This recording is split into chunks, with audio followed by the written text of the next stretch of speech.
Hello friends, कैसे हैं आप? उम्मीद है सभी ठीक होंगे और घर पे होंगे। तो इस वीडियो में हम theory of heat treatment unit है हमारे पास, उसको कवर करेंगे। आपकी बुक में शायद यूनिट नंबर 5 है ये, ठीक है, नई बुक में यूनिट नंबर 5 है ये। तो इसमें हम इंट्रोडक्शन में हम लोग समझेंगे कि हीट ट्रीटमेंट के बारे में, और कुछ प्रोसेस वगैरह इसमें आएंगे हमारे, हम हीट ट्रीटमेंट क्यों करते हैं।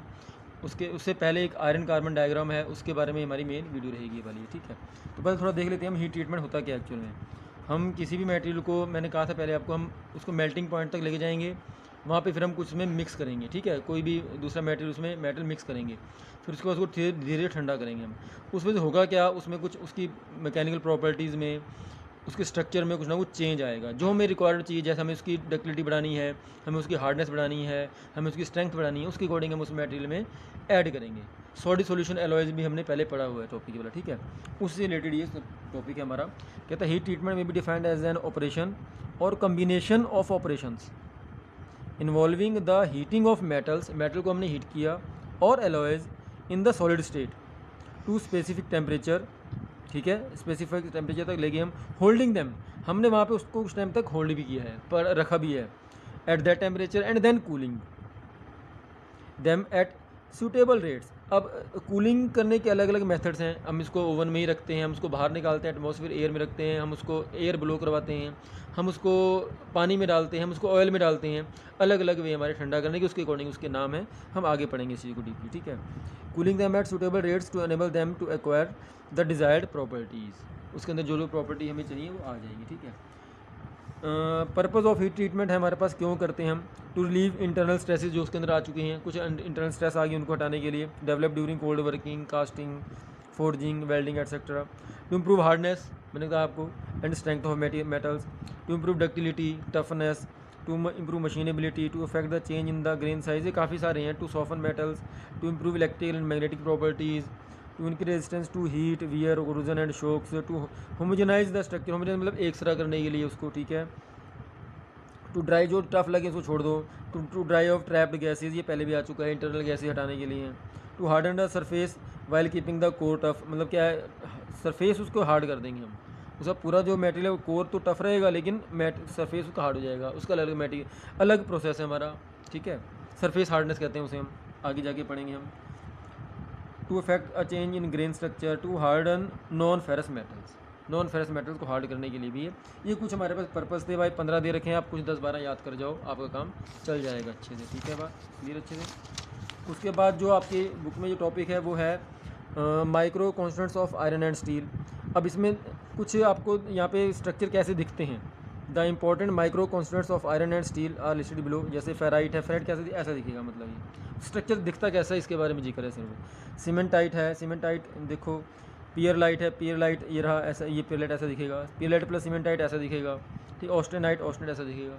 ये स्ट्रक्चर दिखा रखे हैं आपके, इसमें ज़्यादा इंपॉर्टेंट नहीं है, देख लेंगे, ठीक है। उसके बाद कुछ बातें हैं यहाँ पे, कुछ वर्ड्स देखें, जैसे फेराइट है, सीमेंटाइट है, पियरलाइट, सारे आपको मैं धीरे धीरे डीपली स्टडी करूँगा आपके पास, ठीक है। लेकिन मेन हमारा ध्यान है वो इस जो वीडियो में है हमारे पास, हमने जो बनानी है वो है हमारी आयरन कार्बन इक्विलिब्रियम डायग्राम के बारे में, ठीक है।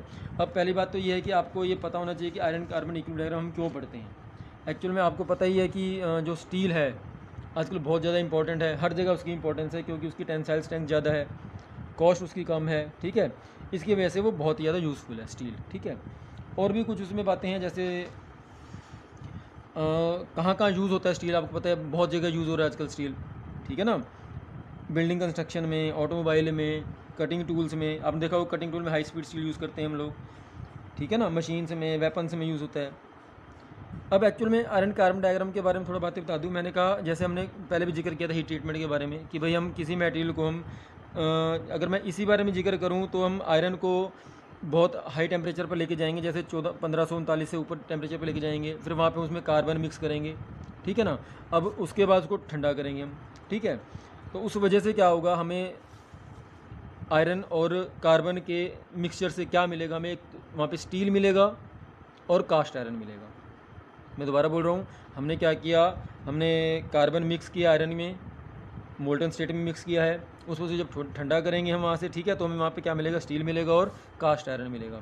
लेकिन अब स्टील भी अलग अलग प्रॉपर्टीज़ का, जैसे कार्बन की परसेंटेज कम होगी, बढ़ेगी या कम होगी, वहाँ उसकी प्रॉपर्टीज़ में चेंज आएगा, स्टील में भी और कास्ट आयरन में भी। इस चीज़ को हमने डीपली इसमें स्टडी करना है, ठीक है बात। और क्या क्या हेल्पफुल है, क्या क्या इन्फॉर्मेशन देगा आयरन कार्बन डायग्राम हमें, जो हम देख रहे हैं यहाँ पे, बहुत इंपॉर्टेंट डायग्राम है ये। 10 नंबर में या मैक्सिमम मार्क्स में पक्का आएगा ही आएगा, पक्का, कई बार आया वो टॉपिक है हमारा ये, और ये बेस है पूरी आगे की मेटेरियल मेट्रोलॉजी की इस यूनिट का, ठीक है। तो इसमें क्या होगा कि जैसे हमने कहा कि आपको मैकेनिकल प्रॉपर्टीज़ के बारे में जिक्र है यहाँ पे, ठीक है। अलग अलग टेम्परेचर पर अलग अलग कार्बन की परसेंटेज पर क्या क्या मैकेनिकल प्रॉपर्टीज़ मिलेंगी, इसके बारे में पता लगेगा इस डायग्राम में हमें। उसके स्ट्रक्चर के बारे में पता लगेगा। मैंने कहा था आयरन जो एलोट्रोपिक फॉर्म है हमारे पास, ठीक है, मतलब FCC में भी आएगा, BCC में भी आएगा, ठीक है। कभी मैग्नेटिक प्रॉपर्टी लूज़ करेगा, कभी गेन करेगा, सारी बातें हम इसमें पढ़ेंगे। कुछ रिएक्शंस के बारे में स्टडी करेंगे भाई, प्रोटेक्टिक है, यूटेक्टिक है, इटेक्टो रिएक्शन से सारे हम पढ़ेंगे, इसमें डीपली स्टडी करेंगे, ठीक है।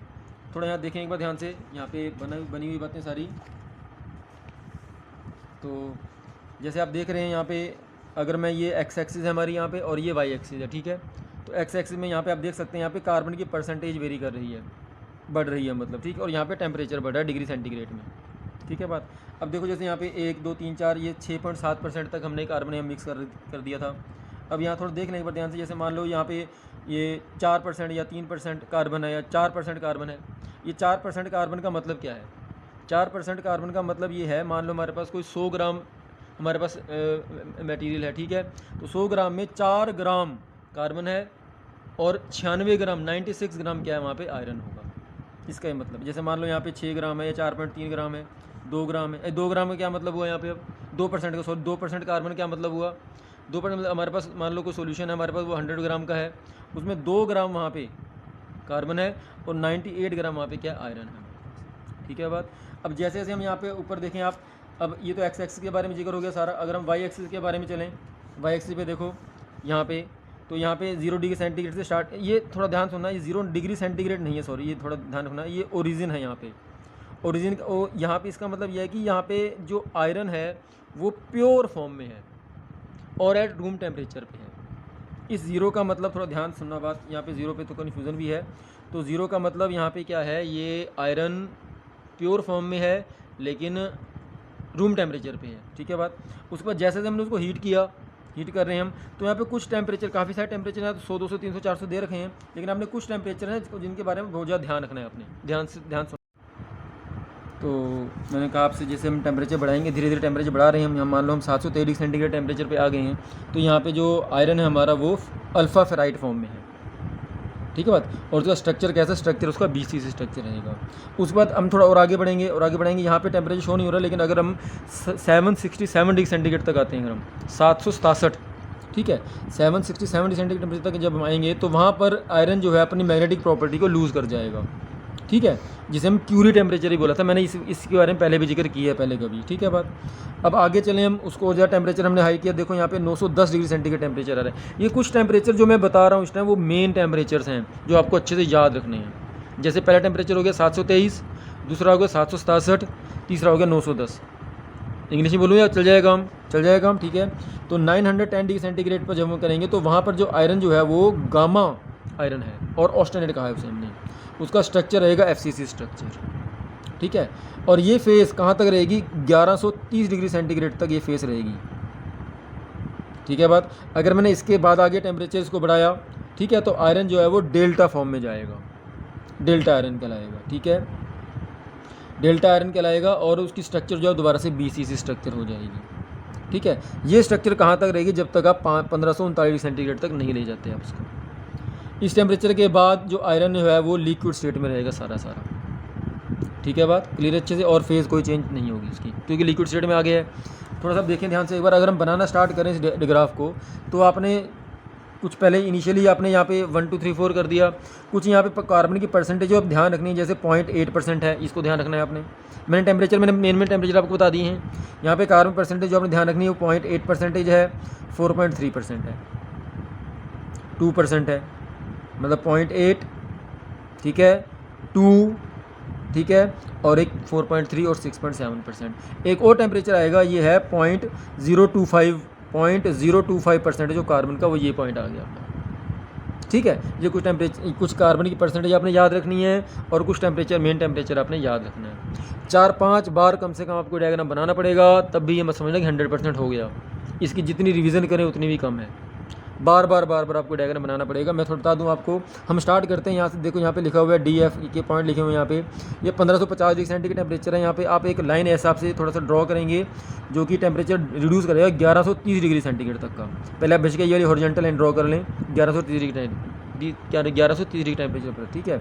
उसके बाद 4.3 को मिलाते हुए यहाँ पे और एक ये फेज़ बनाएंगे यहाँ से आप हल्का सा। ये 1539 से स्टार्ट होकर 1493 तक जाएगा पहले ये, ठीक है। और उसके बाद ये स्ट्रेट लाइन आएगी यहाँ पे।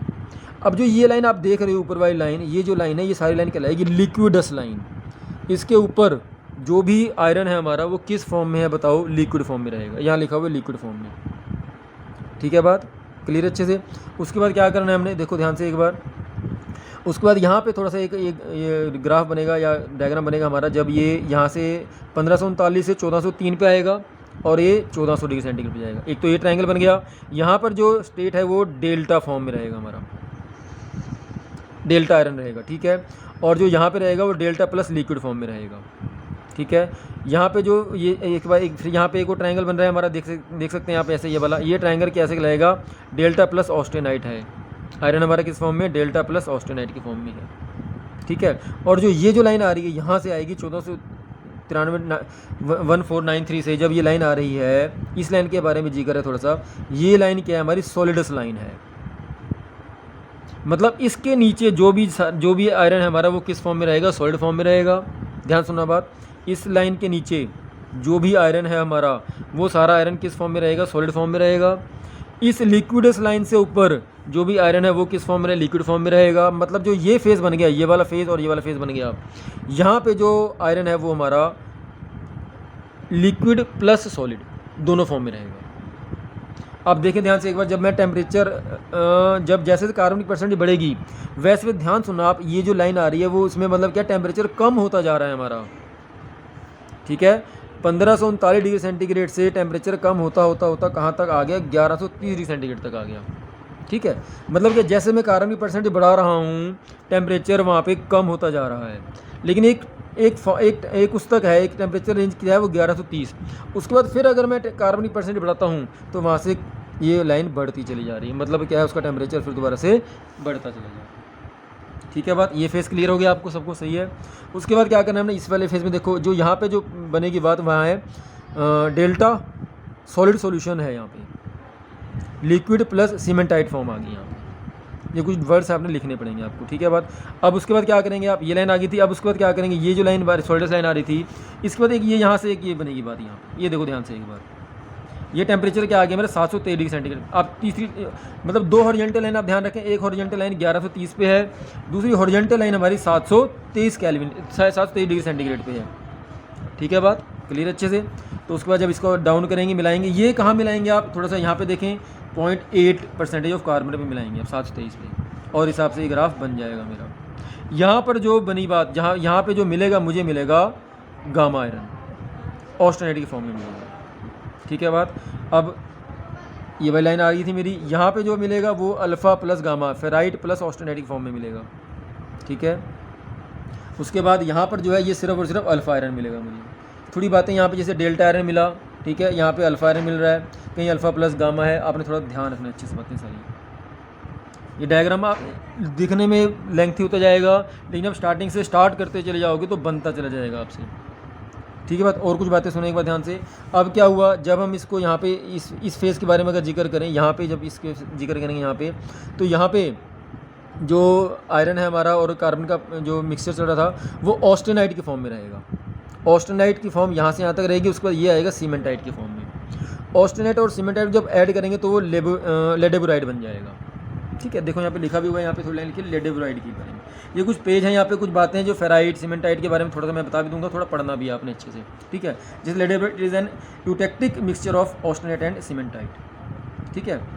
This formed around this and carbon percent 4.3%। देखिए आप ध्यान से एक बार, सारी बातें मैं बता भी नहीं पाऊंगा, आप थोड़ा सा ध्यान भी रखना है अपनी सारी बातें वाली, ठीक है।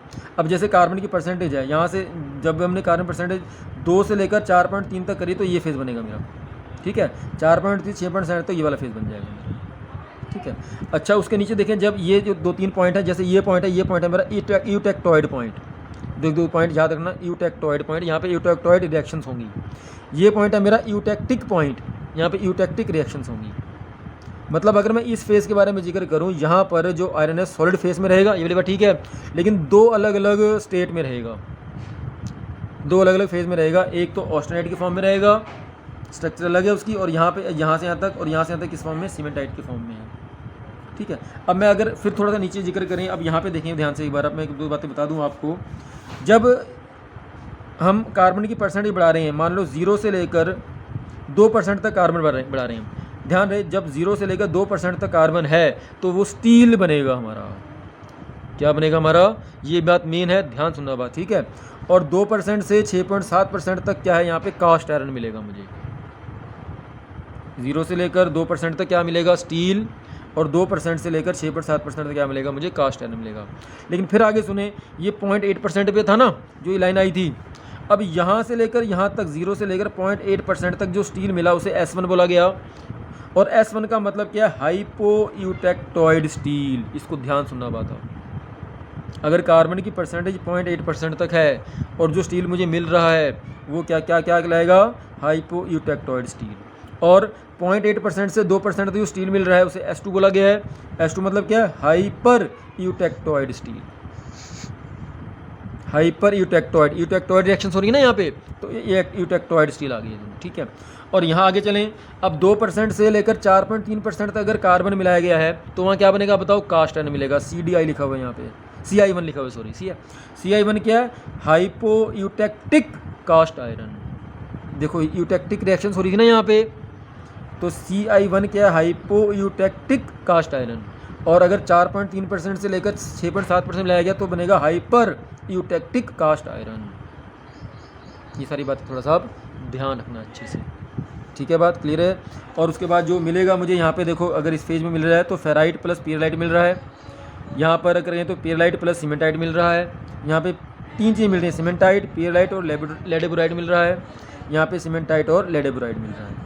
ये सारी बातें आपने इस बारे में करनी है। इसकी 2-3 रिएक्शंस रहेगी, मैं वीडियो लंबी हो रही है, मैं कोशिश करूँगा 4-5 वीडियो और बना के उसमें उसकी रिएक्शंस के बारे में जिक्र करूँगा, ठीक है।